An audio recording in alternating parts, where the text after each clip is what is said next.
سب کچھ ہو بیوی نہ ہو تو تنہائی کا احساس مار دیتا ہے۔ اس سے ایک اور مطلب نکلتا ہے کہ لباس کے بغیر ایک لمحہ گزارا نہیں۔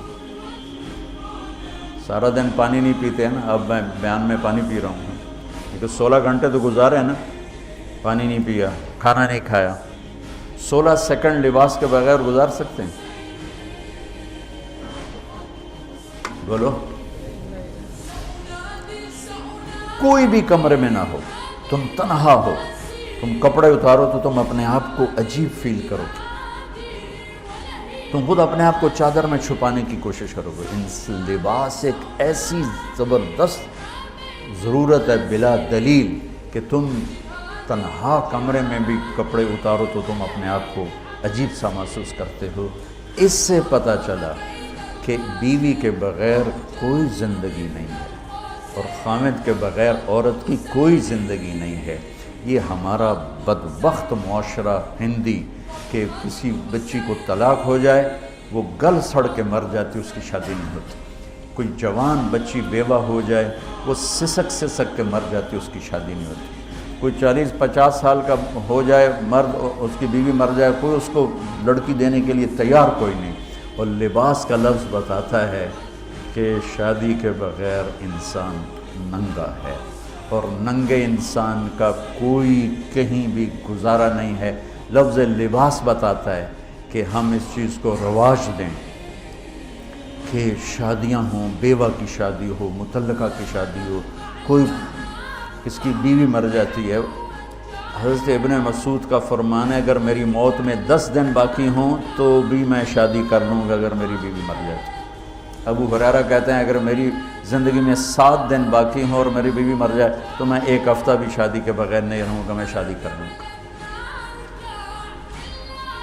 تو ہم ایک ہندی معاشرے سے متاثر ہیں جہاں بیوہ کی کوئی سنوائی نہیں، مطلقہ کی کوئی سنوائی نہیں، اور کوئی جوان بھی 2-4 بچے ہیں اور بیوی مر جائے تو اس کی کوئی شادی نہیں ہے، وہ سسک کے وہ بلک کے زندگی گزارتے ہیں۔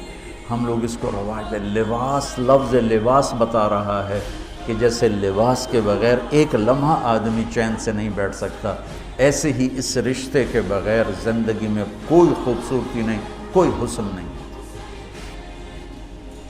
میں نے جیسے کہا لباس سب سے قریب ہے، تو اس کے بعد بیوی کا حق سب سے پہلے آ جاتا ہے۔ ماں باپ کی طرف سے زیادتی آئے تو تمہارے ذمے ہے اپنی بیوی کو بچاؤ، اللہ کے واسطے اپنی بیویوں کی حفاظت کرو۔ ہاں تمہاری بیوی کی طرف سے زیادتی آئے تو اللہ کے واسطے ماں باپ کی حفاظت کرو۔ تو اس کا مطلب یہ نہیں کہ تم ڈنڈا اٹھا لو، اپنے اخلاق ایسے بناؤ، سپرنگ بن جاؤ، سپرنگ جو پریشر سے کو قبول کر کے دب کر کے نیچے چلا جاتا ہے۔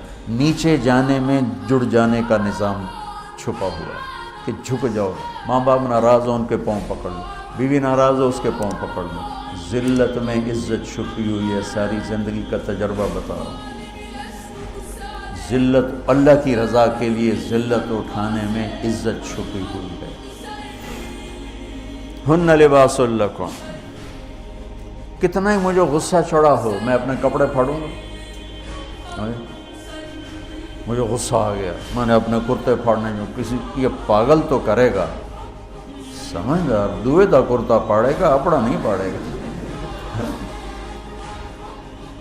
اب مجھے بیوی پہ غصہ چڑھ گیا تو میرا لباس ہے، اس کو تار کر دوں، گالیاں دوں، تھپڑ ماروں، تو ایسے جیسے میں اپنے کرتے کو پھاڑ رہا اور اپنے کرتے کو تار کر رہا۔ بیوی کو غصہ چڑھے تو وہ اپنے کپڑے پھاڑتی ہیں۔ کپڑوں کے لیے کتنے حفاظتی نظام ہیں، الماریاں بنی ہوئی ہیں اور ہینگر بنے ہوئے ہیں، کریز خراب نہ ہو۔ جب پڑھتا تھا نا لاہور تو اسکول میں یا کالج کا میں سب سے خوش لباس لڑکا کہلاتا تھا، کہ میں اپنی اسکول سے آ کر نا، اب ہاسٹل میں کوئی استریاں تو ہیں نہیں، نہ ہی کوئی نوکر، تو اپنی پتلون کو ایسے ہاتھوں سے استری کرنا اور کر کے پھر تہہ لگانا، پھر سرانے کے نیچے رکھنا، پھر اس کے اوپر سونا تاکہ